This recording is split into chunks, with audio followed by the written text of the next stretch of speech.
അലമീൻ, ഇപ്പോൾ വിദഗ്ധ സംഘം ചില ദിവസങ്ങളെങ്കിലും വേണ്ടിവരും ഇതിൻ്റെ ഒരു ഏകദേശ രൂപരേഖ മനസ്സിലാക്കിയെടുക്കുന്നതിന് എന്നാണ് ദുരന്തത്തെക്കുറിച്ച് ദുരന്ത മേഖലയിൽ നിന്നുകൊണ്ട് നമ്മളോട് നടത്തുന്ന ആദ്യത്തെ പ്രതികരണം. എങ്ങനെയൊക്കെയാണ് പരിശോധന നടത്താൻ പോകുന്നത്? ദുരന്തബാധിത മേഖലയിൽ ഇനിയും പുനരധിവാസത്തിന് സാധ്യതയുണ്ടോ എന്നത് പരിശോധിക്കുന്നത് കൂടി അവരുടെ അജണ്ടയിലുണ്ടോ?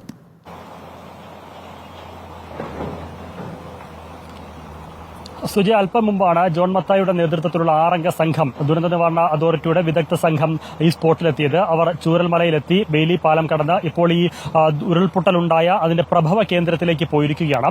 പുഞ്ചിരിമട്ടത്തും അതിന്റെ ഏറ്റവും ടോപ്പിലെ പ്രദേശത്തേക്ക് അവർ പോയിരിക്കുകയാണ്. അവിടെ നിന്ന് താഴേക്കാണ് അവർ പരിശോധിച്ചു വരിക.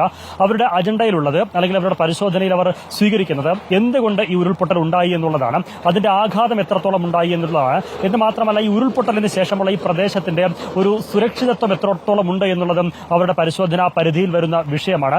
സേഫ് പ്ലേസ് ഏത്, അൺസേഫ് പ്ലേസ് ഏത്, സുരക്ഷിതമായ ഇടങ്ങൾ ഏത്, സുരക്ഷിതമല്ലാത്ത ഇടങ്ങൾ ഏത് എന്നടക്കമുള്ള കാര്യങ്ങൾ അവർ പരിശോധിക്കുകയും ചെയ്യും. അങ്ങനെ പരിശോധിക്കാനുള്ള കാരണം പല വീടുകൾ നമുക്കറിയാം, കെട്ടിടത്തിലേക്ക് ബാക്കിൽ സ്കൂൾ കെട്ടിടത്തിലേക്ക് പരിസരത്ത് പലയിടങ്ങളിലും തകരാത്ത വീടുകളുണ്ട്, തകരാത്ത കെട്ടിടങ്ങളുണ്ട്, വാസയോഗ്യമായ കെട്ടിടങ്ങളും വ്യാപാര സ്ഥാപനങ്ങളും വീടുകളും ഒക്കെ ഉണ്ട്. അവിടെയൊക്കെ പക്ഷേ ഇനി ആളുകൾ താമസിക്കുന്നത് സുരക്ഷിതമാണോ, ഭാവിയിൽ ഒരു അപകട സാധ്യതയുണ്ടോ എന്നതടക്കമുള്ള കാര്യങ്ങൾ അവർ പരിശോധിക്കും. അതിനോടൊപ്പം ഈ ദുരന്തമുണ്ടായതിന്റെ നിശ്ചിത ദൂരപരിധിയിലുള്ള വീടുകളുണ്ട്, താമസക്കാരുണ്ട്, അവരെയൊക്കെ മാറ്റിപ്പാർപ്പിക്കേണ്ടതുണ്ടോ, അവരൊക്കെ അവിടെ തന്നെ തുടർന്ന് താമസിക്കുന്നത് സുരക്ഷിതമാണോ, ഭാവിയിൽ ഏതെങ്കിലും അപകട സാധ്യതയുണ്ടോ എന്നതടക്കമുള്ള കാര്യങ്ങളാണ് അവർ പ്രധാനമായും പരിശോധിക്കുന്നത്. ജോൺ മത്തായി പറഞ്ഞത് ഈ സംഘം 3 ദിവസമെങ്കിലും ഈ പ്രദേശത്ത് ദുരന്ത ബാധിത മേഖലയിലൂടെ സഞ്ചരിക്കും, ഇവിടെ ഉണ്ടാകുമെന്നുള്ളതാണ്.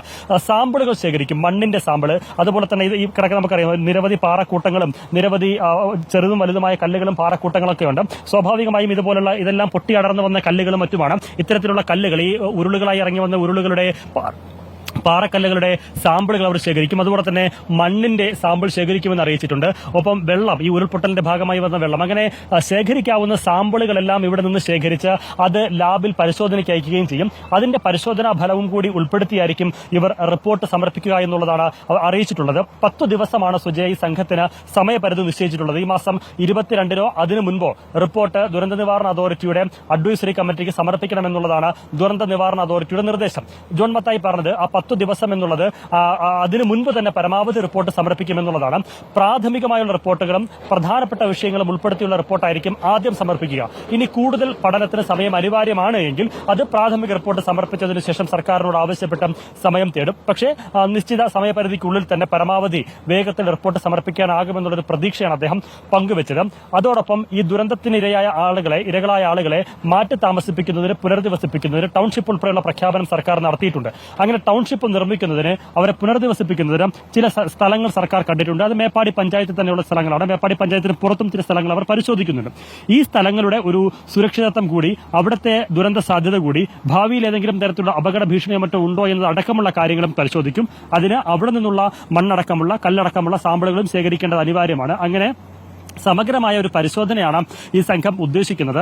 അതിൽ എർത്ത് സയൻസിന്റെ വിദഗ്ധരുണ്ട്, അതുപോലെ തന്നെ മണ്ണ് സംരക്ഷണവുമായി ബന്ധപ്പെട്ട വിദഗ്ധരുണ്ട്, ഹൈഡ്രോളജിസ്റ്റ് ഉണ്ട്. അങ്ങനെ വിവിധ തലങ്ങളിലുള്ള എക്സ്പേർട്ടുകളെ ഉൾപ്പെടുത്തിയുള്ള ഒരു കമ്മിറ്റിയാണ് ദുരന്ത നിവാരണ അതോറിറ്റി കോൺസ്റ്റിറ്റ്യൂട്ട് ചെയ്തിട്ടുള്ളത്. ആ 6 അംഗ സമിതിയാണ് ഇവിടെ എത്തിയത്. അവർ ഇന്നലെ തന്നെ എത്തിയിരുന്നു. ഇന്നലെ എത്തിയ റവന്യൂ വകുപ്പ് മന്ത്രിയുമായും ഒപ്പം ജില്ലാ ഭരണകൂടവുമായും ജില്ലാ കളക്ടറുമായും മറ്റ് കൂടിക്കാഴ്ച നടത്തിയും അതിന്റെ പരിശോധനയുടെ സ്വഭാവം എങ്ങനെയായിരിക്കണം, ഏതൊക്കെ പ്രദേശങ്ങൾ പരിശോധിക്കണമെന്ന് അടക്കമുള്ള കാര്യങ്ങളിൽ അവരൊരു രൂപരേഖ തയ്യാറാക്കിയിട്ടുണ്ട്. അതിനുശേഷമാണ് ഇന്ന് രാവിലെ ചൂരൽമലയിലെത്തിയത്. അവർ ബെയിലി പാലത്ത് നിന്നുകൊണ്ട് തന്നെ പരിസര പ്രദേശങ്ങളൊക്കെ നോക്കി കാണുകയും ചെയ്തു. അതിനുശേഷമാണ് ഇപ്പോൾ ഉരുൾപൊട്ടലിന്റെ പ്രഭവ കേന്ദ്രത്തിലേക്ക് അവർ പോയിട്ടുള്ളത്.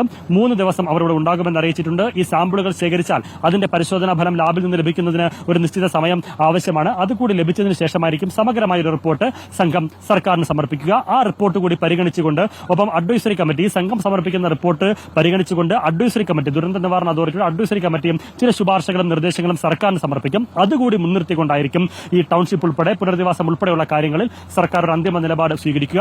22-ാം തീയതിക്ക് മുമ്പായി അല്ലെങ്കിൽ 22-ാം തീയതി ഈ സംഘം അഡ്വൈസറി കമ്മിറ്റിക്ക് റിപ്പോർട്ട് സമർപ്പിക്കണം. 25-ാം തീയതി അഡ്വൈസറി കമ്മിറ്റി യോഗം ചേർന്ന് അതിന്മേലുള്ള ശുപാർശകളും നിർദ്ദേശങ്ങളും സർക്കാരിന് സമർപ്പിക്കും. ശേഷം സർക്കാരായിരിക്കും സുജയ ഇക്കാര്യത്തിൽ ഒരു അന്തിമ നിലപാടും തീരുമാനവും കൈക്കൊള്ളുക.